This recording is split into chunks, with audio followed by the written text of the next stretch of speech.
the United States is below replacement rate fertility. The fractional reserve monetary system that we have cannot be sustained unless we have job numbers going up. You can't add jobs without people to take jobs. So if replacement fertility is down, we're looking at, in a generation or two, serious recession or depression repercussions when the job numbers you literally cannot increase. You're going to get your quarterly jobs report or whatever. You're going to be down 100 because there aren't people. So what we get then is the Democrat policy of just let them all come. We need these jobs numbers filled. Give them work permits. There's a question of why the government is giving work permits to these unvetted random people who are crossing illegally. It boosts the numbers. It boosts the job numbers. Now, the fascinating thing is you're mentioning these buildings. It's all connected. Nobody wants to work in these cities anymore. The buildings are collapsing. Vacancy rates are going up. These buildings won't be able to sustain themselves. There's going to be an economic crisis that is not going to be alleviated by just flooding the system with more potential workers when there's no jobs. So you need a functioning economy with real growth, and you need the people to work those jobs. And it seems like we're not going to be able to have either. So when I look at, to bring it back to your film and how it's all connected, I think there's a really obvious reason why this and Sound of Freedom are blocked. If the American people are aware of what the border being open brings, then the American people vote against those who have stated in the past several years they want it to be a civil infraction, not a criminal violation, to enter this country outside of one of our ports of entry. If that's the case, and it is, I mean, every single Democratic candidate raised their hand saying this was their policy. What we're looking, I mean, even the moderate ones, what we're looking at now is if you vote Democrat, the numbers will likely increase. You will see more non-citizens in your community centers, in your schools. They will need to find housing for them. Perhaps these abandoned skyscrapers will turn into migrant housing. Hotels already have. New York does it. New York does it. Luxury hotels are turning into this. So the end result is people watching City of Dreams or Sound of Freedom, ultimately, it's a positive pressure for Republicans and Donald Trump to come in office and say, we need security at the border. And maybe you still want large migration, but it can't be at this level because you'll have to vet the people coming in and making sure these children are not being trafficked and are victims. Yeah, if you're looking around America and you feel like your country's suffering and diseased and then you go to the border, it's like you're looking at the skin of the country and there's the lesions. And you're like, oh, this is where the problem's starting. One of them, because it's just collapsing at the border. I have a letter, it's published in one of my articles at Scanner at scnr.com that I got from Kerry Lake from a patrol officer who's like, they don't care what's happening here. Everyone's coming through. And we're just sending them out into the country. We're giving them flights. And he's like, I'm just told to do it, you know? And these people are really concerned. I really do think it has to do with population collapse. You like I talk about it all the time. You go back to the 2000s. Several reports showed that in the 2000s, fertility among conservatives was 2.01 and among liberals was 1.43. So we were averaging around like 1.8 or 1.9 below replacement. That means in a generation when, 20 years is a long time, you get a lot of retirements in that period, there will be less new workers entering and more exiting. So what happens with COVID, I'll tell you, I'll give you this example. Local casino, Charlestown Races. They used to have, Saturday, I think it might be Thursday, Friday, Saturday, I'm not sure, but Friday, Saturday for sure, they have the horse races. They're fun. You pick the horse with the silliest name. If it wins, woohoo. Or you can say show or place or whatever you want to do. You can do some pretty crazy bets on the horse track. And you could bet 10 cents. Yeah. 10 cents. It's fun. But they had a restaurant. And the restaurant had cascade seating where you would order food, sit down with your friends, and then you could go up to the counter and say, give me $1 on, Goofy Goober the horse or whatever. Then you'd eat food. That's all gone. And I asked the staff there, this is like one of the best attractions. Kids are allowed to come. So the parents can bring their kids to the racetrack to have dinner. Why did you guys close? And they said, we can't get the staff to reopen. We don't have the people to do it. I said, well, okay. I mean, the jobs are rebounding. Certainly there are people who need jobs. And they said, no, it's that everybody retired. So they also had poker dealers. This was another big issue. How come you guys went from 50 tables 10 years ago to 9 tables now? And, well, The big portion of that is too many casinos are opening. And this is a whole other story about social degradation. But they said the real reason we dropped so many tables is because the dealers all retired. Yep. And I said, you can't find new dealers? Nope. So what we're seeing now is with COVID, there was a wave of retirements. A lot of people who were at retirement age or who were nearing it and maybe want to take an early retirement decided, look, I got 2 years till retirement. They locked everything down. I'm not working anyway. I'm done. I think it's happening everywhere. I know so many parents in this area who are having trouble finding a pediatrician because every pediatrician is either closed or not taking any more. That's right. And that's really crazy. The other component of this, too, is what I refer to as our managerial crisis. A lot of people on the right refer to this as DEI. The problem that we're facing, they say it's a diversity, equity, inclusion is what's like these planes and the wheels falling off or whatever, and the failed mechanics. I think it's not about DEI. I think DEI is an effort to alleviate the managerial crisis. Older individuals, boomers, people who are in their 60s, once COVID hit, said, I'm done.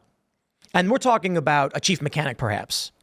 The younger guys don't know how to operate and run this stuff, and they don't have enough staff to replenish when all these people left with expertise.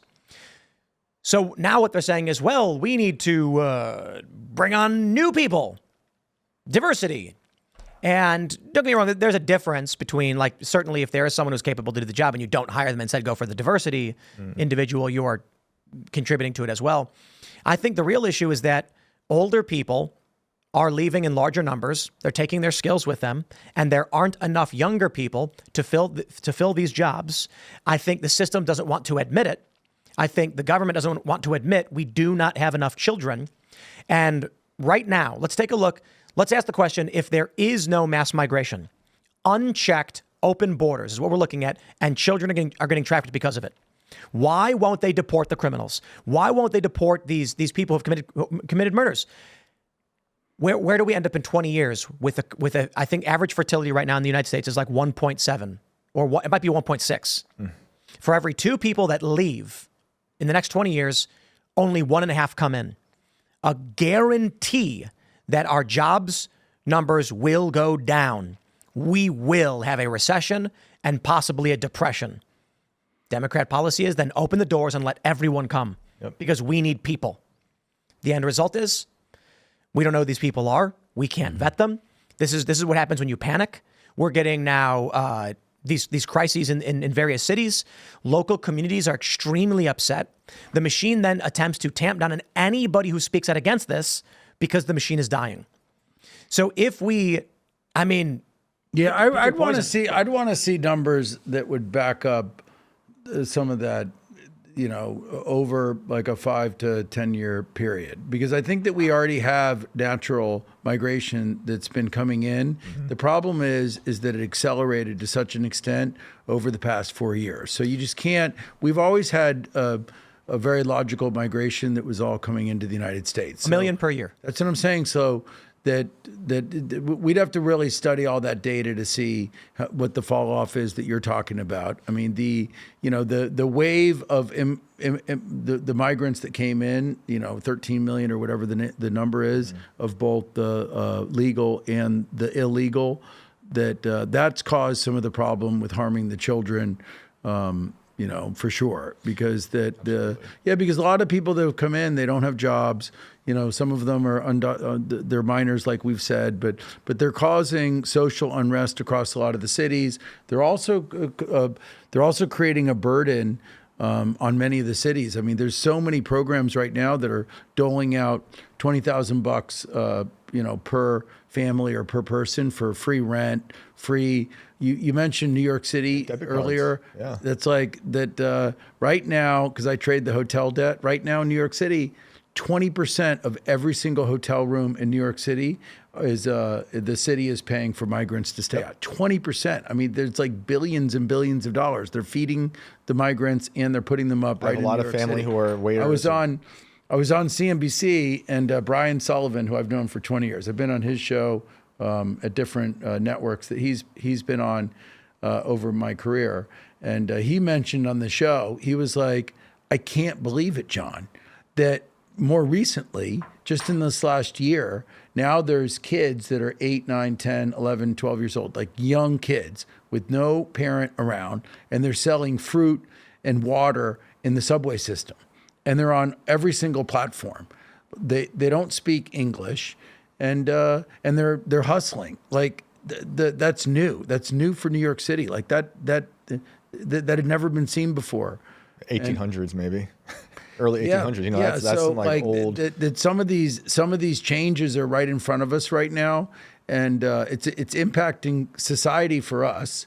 And then underneath some of this is the fact that what our movie is highlighting, that a lot of the children, unfortunately, are wind up being exploited.